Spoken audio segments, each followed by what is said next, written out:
Well, it's dark o'clock. I've arrived out here at a very nice creek that I like to come to.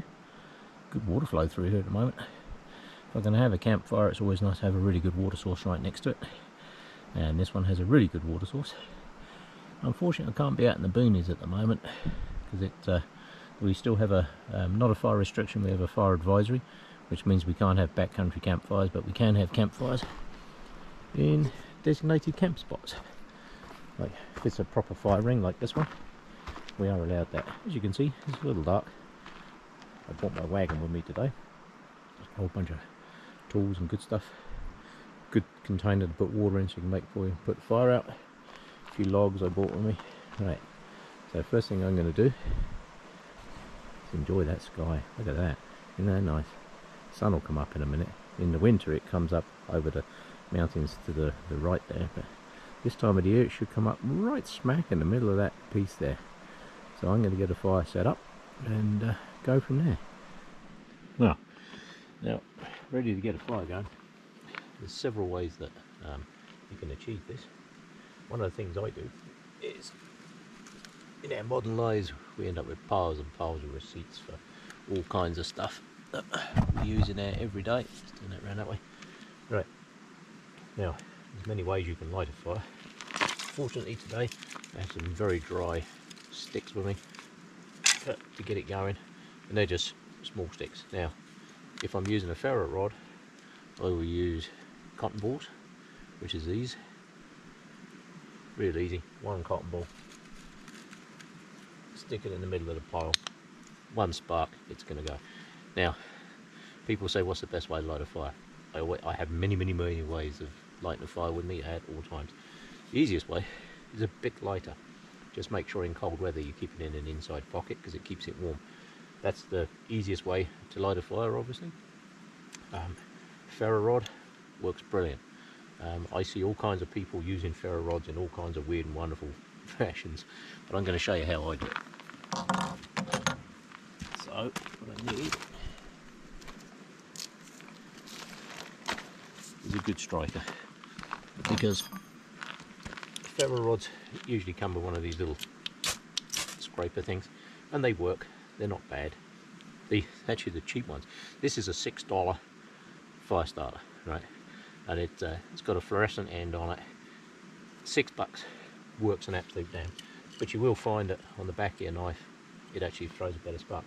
Now I see people doing this and showering sparks down onto the fire. All that's going to do is knock all your kindling and everything everywhere. The advantage of using a cotton ball soaked in Vaseline, there's several ways that you can do it. People will do this and their knife will hit the pile and it all goes everywhere. Or you can put your knife there and pull the fire steel back. That is a better way of doing it. Or you can just literally, if I can get a edge there. There we go. I'm trying to do it without burning my fingers. And because that's a cotton ball, I don't have to rush. That thing will burn like a little candle. I don't have to rush at all. I can just start piling some bits in here.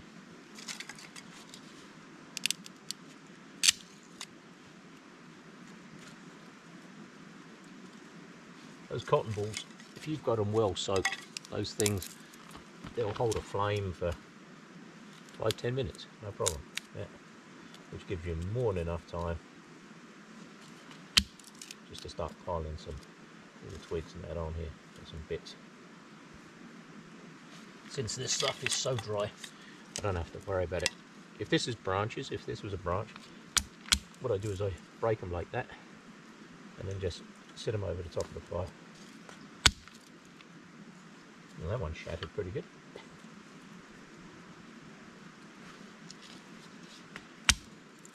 Just leave them at like a little angle like that.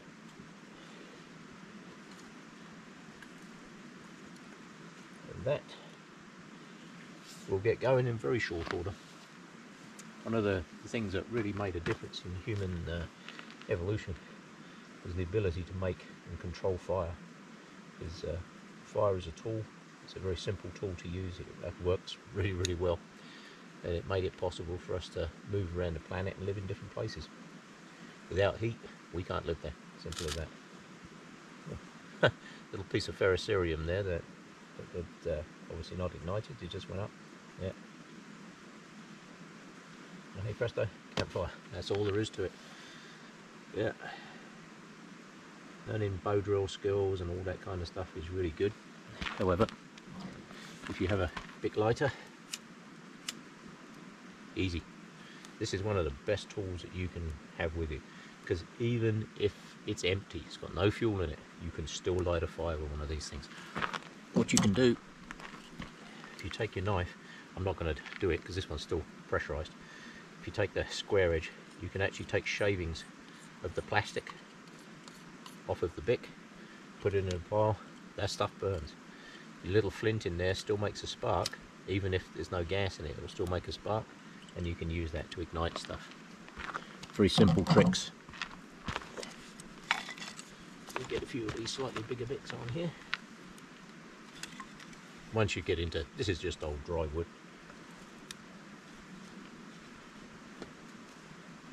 Higgledy piggledy, in all directions.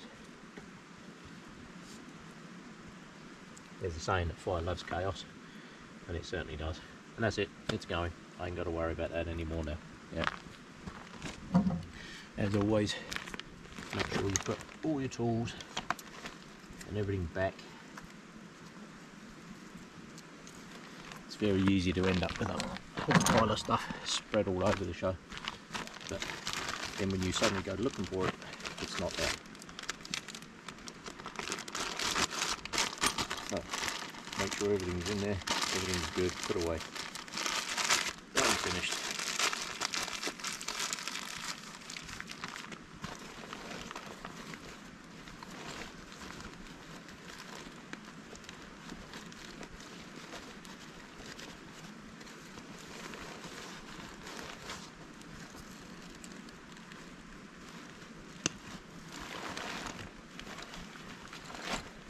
Everything is away. Done. Easy enough. So I do have, I'm going to do my usual fire safety thing. Before you light a fire, make sure you know how you're going to put it out. Because one thing I really hate to see is people with big campfires and they just walk away from them. You can't do that. That's just out and out dangerous. These, I have bought some logs and that with me today, my ever trusty Fiskars. These are just clean boards from old pallets. There's no nails in them or anything like that. They make absolutely brilliant fire starting wood. You can't split wood any easier than that. Yeah.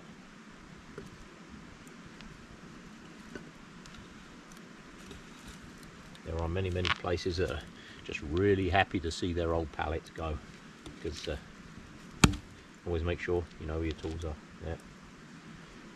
I'm fortunate where I work. We get through a lot of pallets. Most of them are absolute garbage by the time they get to us, and the companies don't want to take them back, so I just cut them up for clean firewood. Hey presto, keeps me busy, keeps me happy. Yeah. Starting to lighten up out there already. Yeah. I have cheated today. I've brought my little wagon with me. This thing is amazing. This is a little Mac wagon. I use this for all kinds of stuff. It's absolutely brilliant. But if I'm carrying a lot of stuff, which I had with me today, it's just so easy to have this thing. It's kind of cheating, but whatever, it works. Yeah. Look at that, starting to lighten up already. I've only been here, what, 10 minutes, 15 minutes, and it's lightening up already. I'm just going to wander over this way and have a quick look.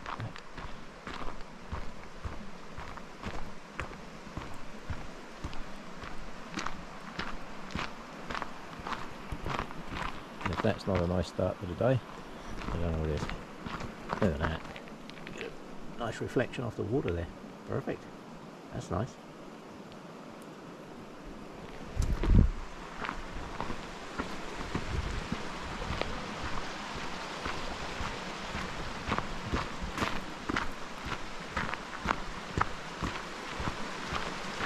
I've got my bright jacket on today. It's coming up to winter, so I like to make sure all my winter stuff is ready to go. This is always a nice creek, eh? I like this stuff.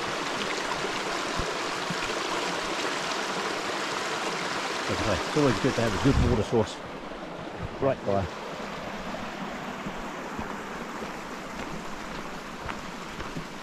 Just going to put it wander back over that way so I can see flames.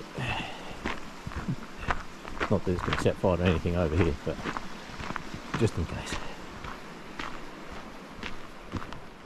I do a garbage look around. That's one good thing. We don't have too much garbage in that flame rate. Most people are really good. Yeah. Right. Oh, you can feel the heat when you come back over. It's only 5 or 6 degrees this morning. It's starting to get towards that time of the year. But, we have 2 seasons where I live. We have winter and not winter yet. So we are currently in not winter yet, but it's coming. Most places have 4 seasons. We don't. We only have 2. Oh, that is so warm. Walking back over to this fire is absolutely amazing. Like I say, fire is one of the things that made human life possible, to expand around the world. Prior to fire, we lived pretty much 20 degrees either side of the equator, and that was pretty much about it. Other than a few pockets, that was it. But it was just too cold. We couldn't survive. Yeah. But there are many things that humans have invented that have certainly aided our ability to do things. Fire is one of them. Fire is an absolutely amazing tool and something that you have to be careful with. And the other thing that really made a difference to humans is cutting edges. This is a little Fiskars axe. I've had this thing for years and years and years. I've beat the living snot out of this thing. I have split logs with this, like way too big for this little hatchet. But it works and it's good. Does the job. It's a plastic candle, so I'll just move that away from the fire a little bit. But I tell you what, that's a good little tool. Cutting edges made a huge difference. They really did. Right, I'm going to get some slightly bigger wood on there. I do have a big round of wood in the bottom there, if you can see it. I don't know if you can still see it. There's a large round flat piece of wood. It's like a slice cut out of a log. And whenever you're building a fire, put down a base first and then build your fire on top of that. Because it doesn't matter whether it's summer, winter, whatever.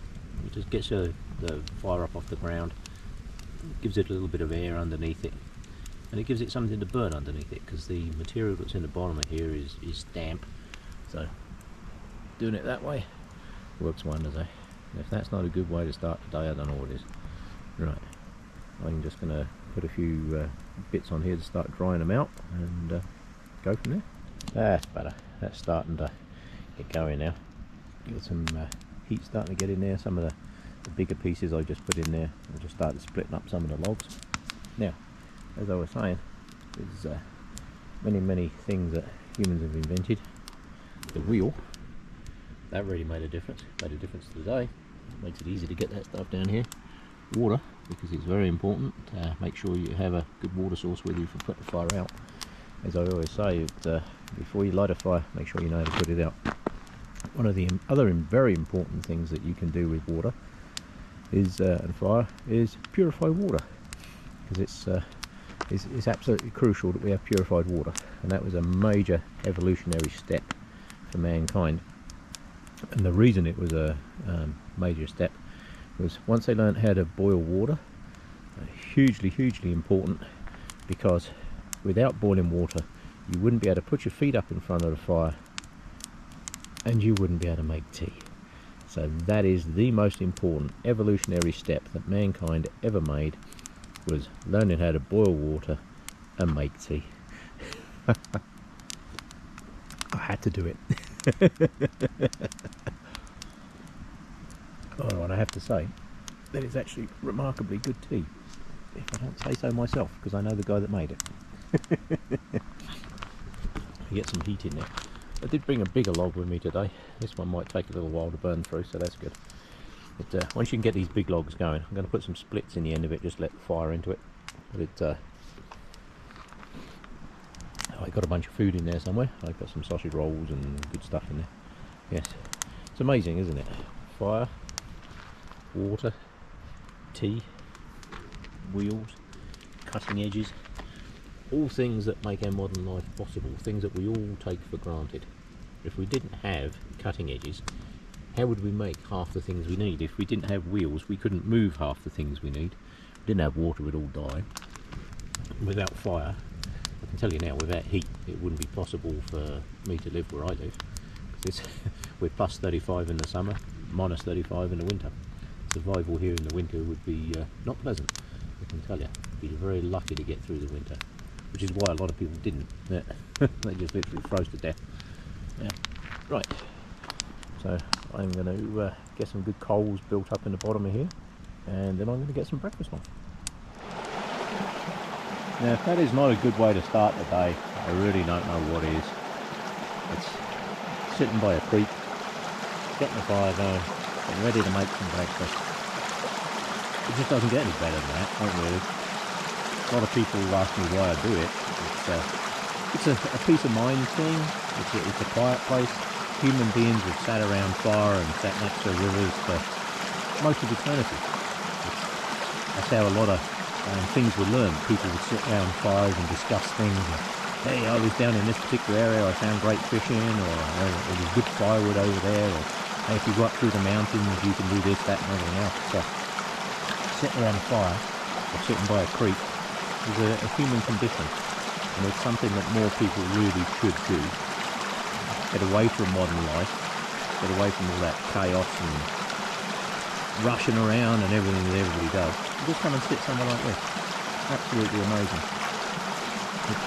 It's certainly a good unwinding spot. I tell you, if you've got a really busy week and you want to unwind, this is the way to do it. It really is. You know, people have to be entertained their entire lives, and if they're not, they don't know what they're doing. But I can tell you now that this is way better than doing any of that other stuff.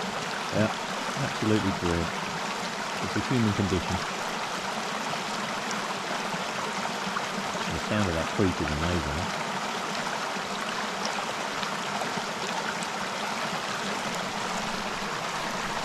Yep, that is good. I'm going to get back over to where I was because the sun's going to break the hill in now. A little bit further up the creek. It's much quieter, eh? Isn't that nice? I will take that. This is a great way to start the day. Even better when I've got some food on. Yeah.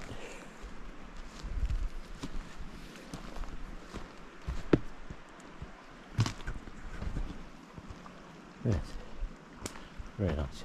I'd rather be out in the middle of nowhere. Like I say, we have fire restrictions at the moment, or fire advisories. Not because the forests are particularly damp, although we haven't had a huge amount of rain and stuff. They're not tinder dry. They will catch fire. Don't trust me. Forest fire can start at any time. Doesn't matter. But unfortunately, there are some big forest fires going over in BC and what have you at the moment, and a lot of the fire crews are actually away, which is why we have a fire advisory on. It's not necessarily how bad the conditions are here where we are. It's the guys that, should anything happen, are all somewhere else. So that's never good. Right, that's coming up nicely. Get some good coals in there. That little round piece that I got in the bottom there, that's starting to burn into that. That's good. Yeah, very nice. We will get some good heat going in here, and then I'm going to do some breakfast. Apparently I want a good hot breakfast. Yeah, I've had that big log kicking around in the back of my car for ages. But it's time it finally stopped costing me fuel and became fuel. Yeah. I find so many bits of wood all over the show. I cut them up and keep them. I dry them out. I got a whole bunch at home all dried out. And I just bring them out. More so in the winter when the months get colder. It's good to use some of them up. But I've got so many at the moment. I need to actually use a few up. So it's not a bad thing. Yeah. And it's good. Gives me something to do for the day. Come out, have a nice campfire, make some breakfast. Once that lot has settled down in there, once it stops flaring up, which it will do shortly, I'll just put a bunch of small bits in there just to get these logs heated. But making a fire is real easy. Once it's in that metal container, you'll be surprised how it holds the heat too. Yeah. I would rather be out in the middle of nowhere. Unfortunately, at the moment we can't because of the fire situation. However, I can come out and do this. It makes me a very enjoyable day. Yeah. Oh yeah, I think it's definitely pine. Pine crackles like crazy. So I will, once that's finished flaring up and I've got some coals, I will get some breakfast cooking. Right, the crows are out of the way. The squirrels are all up there, the squirrels are all mad. Yeah, comes the crows. Yeah. Crows make an amazing sound off their wings. If you're camping out in the middle of nowhere and it's pitch black, 2 o'clock in the morning, and a crow flies over, that's really quite the sound. It's amazing how that wakes you up. I still have that one weird sound that I've never been able to figure out what it was. It was about 1 o'clock in the morning, and I woke up, and whatever it was moving very, very fast through the forest.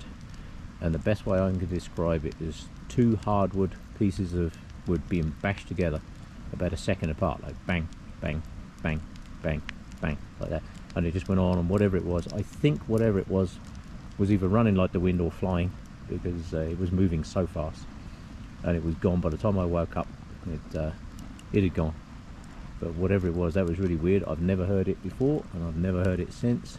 So I had no idea what that was, but it actually sounded like 2 pieces of hardwood being bashed together. And then off it went. No idea what it was. I've heard crows make weird noises like that. They make this like very similar kind of noise, but they don't usually do it continuously. You usually get just 1 or 2 of those like clicky bang kind of sounds, and then that's it. Off they go. But whatever this was, it went on for a considerable time. Got my attention, I can tell you. Yeah. 1 o'clock in the morning in the middle of forest, in the middle of nowhere, pitch black. Yeah, trust me, noises make you wake up. Right, well, that sun's going to come up in a minute, and I got a feeling we're actually in for a really good day. Look at that. That's brightening right up. When I come down here, this road closes in December. They close this road because it's just too dangerous up in here in the winter. The roads are just too steep, and they've got to give the wildlife space for the winter. And in the winter, the sun will come up over that mountain over there, roughly between that little gap. This time of the year it comes up over that way, which is rather nice. Middle of summer, it's way off to the left there, but we are currently September, so oh yeah, we've got a good fire coming now. Look, we've got some good sized logs in there. That should make it a good long lasting fire. Yeah, I'm in no rush to rush off anywhere today, so today is campfire, cup of tea, something to eat, feet up, unwind. Roughly in that order. Yeah. Now, as I've said, it's very important to make sure we have tools. Humans are very good with tools. Just going to find, if I can, if that'll come out of it, which it's not going to. I'm trying not to cut myself, taking it out of there one-handed, because I did sharpen this right up last night. Now, one of the things that people seriously underestimate, and I get asked a lot, is knives. What is the best bush knife? What's this? What's that? What's this? No, I always say to people, it doesn't matter what kind of knives you have at home, doesn't matter what kind of knife collection you've got, doesn't matter who made your knife, whether it's handmade, machine made, made by the millions or made by the one. The most important knife to have is the one you got with you. It doesn't matter what you've got sitting at home in a cupboard. You could have a $10,000 handmade Damascus made out of rockin' horse crap from the moon. Doesn't matter. Because if you ain't got it with you, it's nothing. It's just an ornament. Yeah. So a knife is the most important thing to have with you. I'm just going to set this up here a second. Apologies for the shaky hands. Like I say, it is only about 5-6 degrees. Let's turn that down. Now, people they go on about knives and full tang this and all the rest of it. This is actually a full tang knife. Doesn't have to be. Mora makes some fantastic knives. I have quite a few Moras. This is really good because you can use this for splitting and all kinds of crap. This stuff, this is pine. It is so dry. This stuff just burns like crazy. But it crackles. Hear the crackling? You have to be careful of that sometimes. Crackles a lot, eh? Yeah. That's just a piece I split off of here just now on my axe. Cutting tools very, very important. I did sharpen this up yesterday. This holds a reasonable edge. It's a very thick edge, a very thick blade, so it holds a reasonable edge, but compared to my Moras with a Scandi grind, this thing's blunt compared to those things, because I keep those so sharp you can literally shave them. A good knife is very, very important. It really is. It's, as I say, the most important knife that you can have is the one you got with it. A lot of people complain about these knives because of this guy's name, but whatever. I've been down that road before. I've had that discussion. It is a remarkably good knife. There are many, there's thousands of different kinds of knife designs, and people will tell you that this is better, that is better, this is better. But like I say, the one you got with you is the most important one. This is what made most of our existence. This fire is what made our existence possible. Because without a cutting edge, I can produce food with this, I can produce shelter with this, I can split firewood. If I put this on here and beat the crap out of it, I can actually split wood with it if I want to. Yeah. But I do have an axe with me today, and the axe was made for the job. So use the right tool for the right job. One of these made our life possible. As soon as people invented sharp edges, suddenly we realised, hey, you know, it's easy to process food. We can skinning animals. We can make better clothes. We can literally make shelter, make clothes. We can do all kinds of good things just by having a good cutting edge. So buy yourself a knife that is what you need. Don't buy a knife based on it's got somebody's name on it, you know, Alan West or whatever, you know, the bush law knives and all that kind of stuff. Great knives. The Les Shroud has a thing with Heller. They make amazingly good knives. However, you don't need to spend $400, $500, $600 on a knife. You can buy an amazing Mora. If you buy the Mora Bushcraft or the Garberg or whatever they call it. I've got the Bushcraft Orange at home. You've probably seen that in some of my other videos. That's an amazing knife. Yes, it's not a full tang like this one, but unless you are literally beating the living snot out of it. I mean, I have beat the crap out of this thing. It is a very strong knife. It's made by Gerber. It's a really good knife. You know, Gerber make this thing. It's a really good knife. The Moras, bang for the buck. You can't beat a Mora. Now, although Moras, other than the Garberg, they're not full tang, it doesn't matter. It seriously does not matter. You hear all this stuff on all these different people's channels. Oh, it's got to be this, it's got to be that. It doesn't. It has to be the knife that is with you on that day. That's the important thing. If you ain't got it with you, it doesn't matter. It could be the best knife ever made. If it's sitting at home in a drawer, it's garbage. It's nothing but garbage. So, you want a good knife to start out with? Mora. Just get a Mora. They are great for food prep. So if you've got a thick knife like this, it's not overly good for food prep. I mean, if I try slicing tomatoes with this thing, it's just gonna, I might as well just beat them with an axe, you know. But if you've got a Mora Companion or something like that, holds a really good edge, yeah, you can slice vegetables with that. Much better for skinning. I mean, this thing, yeah, you could skin an animal with this, but I'd rather have my Mora. I can tell you, this thing can be like trying to take the skin off it with an axe.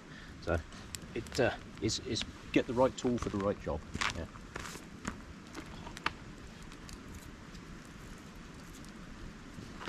There we go. And as always out here, make sure you got your bear spray with you. I came across a guy the other day that didn't have any bear spray with him, and he was in an area that you really do need bear spray. It's mostly black bears up in there. I have seen grizzlies up in there, but mostly black bears. But either one of those two, you know, with bear spray will get rid of most of them. It's any bear that's still coming after you've emptied a can of bear spray in its face is, you know, it wants you for lunch anyway. And then your time's pretty much done. However, most bears, it is the most effective deterrent. I hear all these people saying, oh yeah, I'd carry a sidearm, I'd do this, I'd shoot it and all the rest of it. Yeah, right, not with a handgun, you're not going to. Unless you have an extremely good handgun and you are an amazing shot, trust me, a grizzly bear from that bench over there, grizzly bear, by the time you've even taken aim, that bear is all over you and ripped you in half this time you thought about pulling the trigger. Yeah, and if you hit it and you don't hit it in exactly the right spot, you've now really pissed it off. So taking down a bear with a handgun, forget it, ain't gonna happen. You know, it's you really got to know your stuff and have the right handgun to be able to do that. And it's the majority of people don't. I would say 99% of people just could not do that. You will end up dead, because now you've got a really pissed off grizzly with a hole in it. Yeah. It's not going to be very happy, and you're going to be lunch. Whereas you hit it in the face with a can of bear spray, trust me, the bear now wants to leave, and that is the best defense. If the bear decides it's going to go, that is the best outcome. And at the end of the day, you get to live, the bear gets to live, it's all happy. The bear now knows that, hey, if I get near these human things, it makes my face and my throat burn for the next hour, you know. So they tend to avoid people then. So it actually works. It's actually a very good deterrent as well. Once a bear's been sprayed once, they don't tend to avoid people, I can tell you. Yeah, they don't like people after that. So looks like I got some good heat in there now. The fire has settled down. It's time to get some breakfast on. And on today's menu, hot sausage roll. With butter. That is hot too. Oh, they're so good. You can cook these things at home. They're already pre-cooked, but you can warm them up, cook them at home. But I tell you, they do not taste anywhere near as good as on a campfire. That is a really good sausage roll. Oh, it's so good. Come on, son. It's about to break that hill. But, trying to keep a bit of flame in the fire if I can. Keeps the smoke down. But that sun's going to break that hill over there any minute. I want to see if I can catch that on the video. So I'm just going to eat this very hot sausage roll before I burn my fingers anymore. And I will see if I can catch the sun coming over there. Right. And the sun's coming up on the mountains. Just breaking that hill over there. We'll take that. That's rather nice. Yeah. Very nice indeed. Nice little creek through here. Get back across the mud. There we go. Better see how my sausage roll is doing. That one's burnt sausage roll. Do another one. That last one was so good. I always bring a couple with me. It's one of those things. You have one and you think, oh yeah, I wish I had another one. So now I always bring two.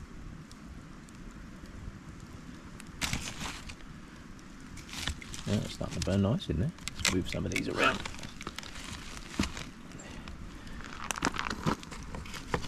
There we go. Trouble is when you've got that much heat in there, you've got to be really careful, because these can go from very nice to burnt very, very quickly. So it's always good to have a good set of tongs with you as well. Technology. It's great doing all this bushcraft stuff and making pot hangers out of sticks and all this kind of stuff. That's great. But human beings are also very good at this technology thing. And burning fingers is not a good plan. So, good set of tongs. Actually works great. I always keep this piece of grill, the mesh in the car. That's always there. Summer, winter, doesn't matter. That's always there. Because if I get stuck out in the middle of nowhere, at least I can cook food. Yes, you can suspend food above a fire on a stick and all that kind of good stuff.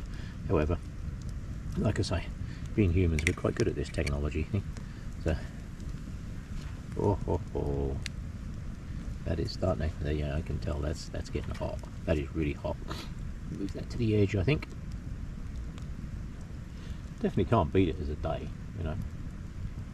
People rush off out and they've got to go and do things and all that. But let me tell you, cooking some sausage rolls, or sausages, or whatever, cooking anything on a campfire, just sitting there enjoying the creek,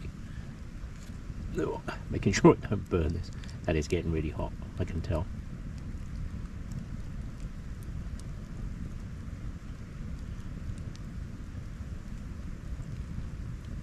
Oh yeah. Ooh. One more turn, I think, should do it.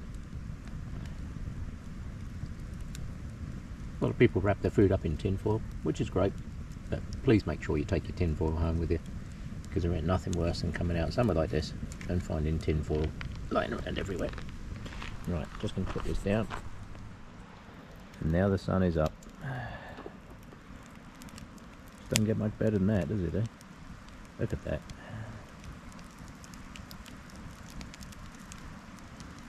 That is pretty cool. That is the best way to have the day, other than feet up. This time of the year I don't need to warm my feet too much in front of the fire. As the year goes on, trust me, you do. Walking through snow that's minus 20, it's amazing how quickly your feet cool down. Yeah. Look at that though. What a great way to start the day. Bit of steam coming off the water there, I noticed. Yeah. Bit of the early morning mist kind of thing. Means that water's cold. Yeah. The sun starts to heat it. Get that nice mist coming off it. It's extremely hard to catch on a camera though.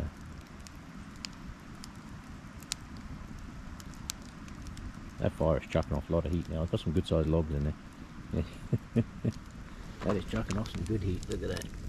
Woo, that is actually too warm right there. Yeah. That is much nicer.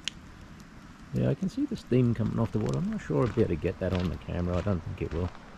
But very hard to get that.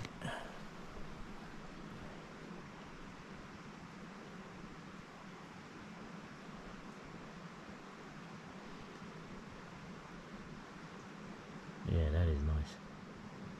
Oh yes. That is how you start a day. Yeah. In fact, this day it's going to be a while, say, because that's some good firewood I've got in there. That's going to be a while for it's burnt through that, so that's good. I usually like to be busy. I like to be doing something. I hate sitting still. But this is one of the good things with a campfire, is it actually forces me to sit still. So, oh yeah, you just see the mist coming off the water. That is really nice. Excellent. That I like. Yeah.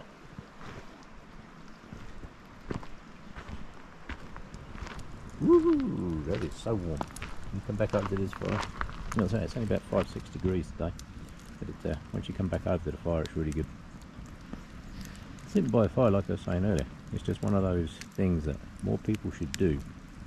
Don't sit too close to a fire, because anybody who sits near a fire will tell you that the smoke always comes towards you. That's because you're creating a negative pressure. You're creating a windbreak, if you like, so that it always comes towards you. So if you sit back just a foot, 2 foot, hey presto, look, smoke's gone. Yeah. You sit too close though, it creates that negative pressure, and the smoke will come towards you no matter where you sit. Oh, that is a nice toasty warm fire now. Had some good breakfast. A couple of nice sausage rolls. A couple of cups of tea. Yeah. Don't get much better than that. I'm just going to sit here and enjoy this fire and listen to the creek.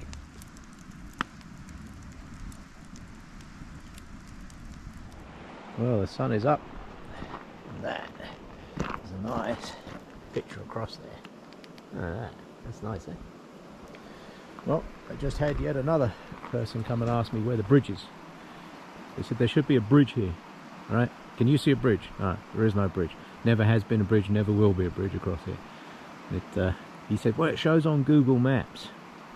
I said to him, I don't care what it shows on Google Maps. There is only one bridge down this area, and that is off to my right, about 2 kilometres upstream, 3 kilometres upstream, and that's called the Harold Chapman Bridge, and that is the only bridge at the bottom of 66. That is it. There is no more. Yeah. But he insisted there was a bridge. I can assure you there isn't. This is the trouble. People, and he had one of these phone apps, and the trail that he wanted to, he was a mountain biker and never really been mountain biking much before. It's his first season of mountain biking. He bought himself one of these electric bikes, and he wanted to go around an area which is basically in front of me over there, which is called Quirk Creek. And he says, hey, I want to do that trail. And I'm thinking, well, first off, you've got no idea that there isn't actually much of a trail left over there, unless you've got a decent quad or whatever. You ain't going to get in there. But he's got one of these electric bikes and absolutely no clue where he's going. So you can guarantee you know how that's going to work out. Somebody will have to come and find him. But this is the trouble. People get Google Maps and they get all trails and all this kind of stuff. A lot of that stuff on all trails is just garbage. It's people who have downloaded their own routes that they took to get the places, and a lot of them are just complete and utter garbage. Not even proper trails, Their mistakes that they made, they're now passing on to everybody else, and it's actually pretty dangerous. So get yourself a decent map, get yourself a compass, do a bit of research. Don't go wandering off out into the bush in the middle of nowhere if you haven't got a bloody clue what you're doing. That guy got no survival gear with him whatsoever. I said to him, I said, what happens if you get stuck overnight? He says, oh, I'm only going for the day.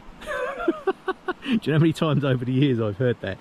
I'm only going for the day. Yes, and 3 days later, search and rescue is still looking for what's left of you. Yeah. So, get a good map. Get a good compass. Learn how to use it. Learn some skills before going off out in the middle of nowhere. That guy was a prime example of an accident waiting to happen. Yeah. So I told him some really good places to go that he can go where there's a lot of people, good trails, easy to ride, good bike. He's got one of these pedal assist bikes. You're not allowed the fully electric ones with a throttle. You're not allowed those, but you can have the pedal assist bikes around here. So I've given him some good pointers as to where to go that he's likely to still bump into people. Yeah. The area that he'd found on the map, he'd obviously been looking on one of these sites, seen it on one of the maps and thought, oh yeah, great, I'll go there. Perfect example of an accident waiting to happen. Yeah. Oh well, at least he'll have a better day today, probably a safer day too. Right. As you can see, fire is getting down through the wood. You wouldn't think when that was full of wood earlier that it would burn through it, but it does. That's going down through there nicely. That is chucking off some really good heat now. So I'm going to let that burn right down. I keep turning the logs over so they burn right through and what have you. And then I shall soak this down and head off and hopefully not have to look for people like that guy. The other week we was out here and somebody was missing on a very popular trail. They had the helicopter up and everything, couldn't find him. But, I looked up all through the trails through the back of the mountains, came in through the back route to the way that he could have gone, but no sign of anybody. I don't know if they ever did find that guy. I should contact them and find out. But, yeah, who knows? But we shall see. This is the trouble. People go off out in the mountains and they don't realise that mountains are dangerous places. You've got to learn what you're doing, know what you're doing, and be comfortable being there. That guy's only form of navigating was a cell phone. And I can tell you now that there is no cell phone coverage here where we're at. You downloaded a map and that was it. You got no updates, no nothing. We had a big blow down the trees through here last November, and I can tell you now that all the stuff that used to be trails is now nothing but a complete pick-up sticks mess of trees. Yeah. So learn some skills. That way people don't have to come looking for you. Yeah. And you have more fun too. If you're out in the middle of nowhere, it's great to be out in the middle of nowhere, don't get me wrong, I enjoy doing it. However, know your limits, stay within it. Simple as that. As soon as this fire has died down a bit, I'm going to head off, and there's some trails around here that could do with a little bit of maintenance, so I'm going to go and do some of that, clear up some deadfall, and then I should be heading home. Right, that'll do for the moment. Oh, popped into the lake just to see how it's doing on the way back. Looking pretty good. So I'm going to use this as a closeout shot for the video, I think. The sun's getting up, it's warming up nicely. That doesn't make for a nice view towards the end of the day. I don't know what does. Alright, that'll do for the moment. Head back up.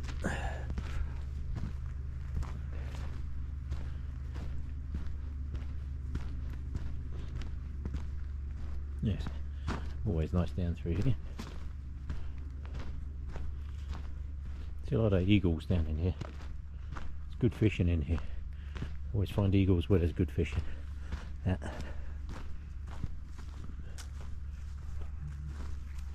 Yes.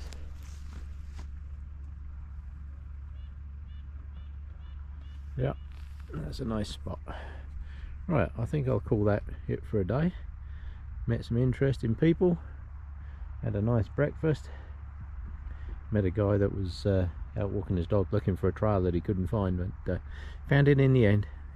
I knew where he wanted to go, but he was on the wrong side of where he needed to be. But, right, okay, so I'm going to use that as a closeout picture, I think, and I'm going to head on home.